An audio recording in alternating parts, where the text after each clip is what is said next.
Bir zamanlar yemyeşil ormanların yanında küçük ve huzurlu bir köy vardı. Bu köyde herkesin çok sevdiği, neşeli ve yardımsever küçük bir kız yaşardı. Bu küçük kızın en sevdiği kıyafet parlak kırmızı bir pelerindi. Bu yüzden köydeki herkes ona kırmızı başlıklı kız diye seslenirdi. Bir sabah annesi mutfakta güzel kokan çörekler ve taze kekler hazırladı. Küçük kız mutfağı dolduran o tatlı kokulara hayranlıkla bakıyordu.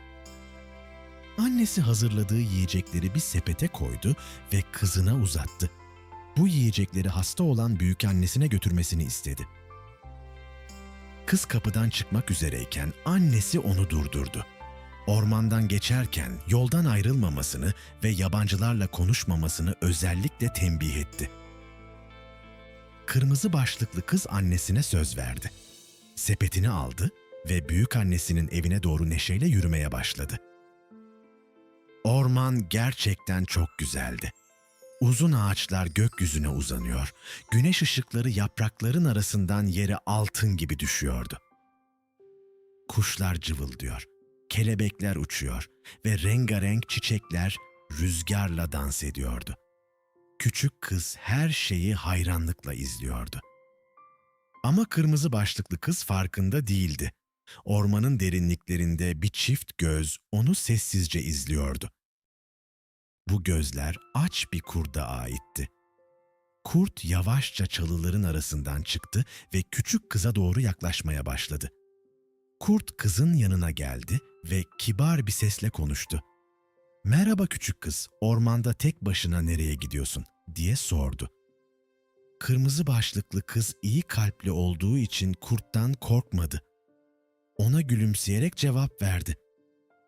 "Büyükannemin evine gidiyorum," dedi. "Ona kek ve çörek götürüyorum." Kurt bu sözleri duyunca aklına kurnaz bir plan geldi. Küçük kızdan önce büyükannenin evine gitmek istedi. Kurt etrafa bakarak güzel çiçekleri gösterdi. Büyükannesi için birkaç çiçek toplamasını önerdi. Kırmızı başlıklı kız çiçekleri görünce çok sevindi. Sepetini yere bıraktı ve çiçek toplamaya başladı. Bu sırada kurt fırsatı yakaladı. Hızla büyükannenin evine doğru koşmaya başladı. Kurt kısa sürede küçük kulübeye ulaştı. Kapıyı çaldı ve içeri girmek için bekledi. Kurnaz kurt büyükannenin yerine geçmek için yatağa girdi. Battaniyeyi üzerine çekerek saklandı.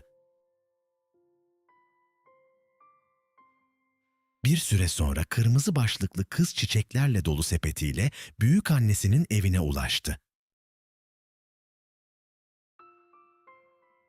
Kız içeri girdi ama büyükannesine bakınca bir şeylerin garip olduğunu fark etti. "Büyükanne, kulakların neden bu kadar büyük?" diye sordu. Kurt kalın bir sesle cevap verdi.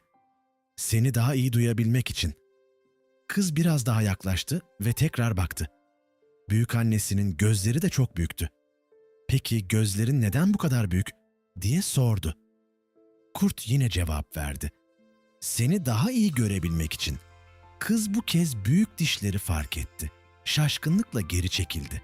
Kurt birden yatağından fırladı ve bağırdı. "Seni yemek için."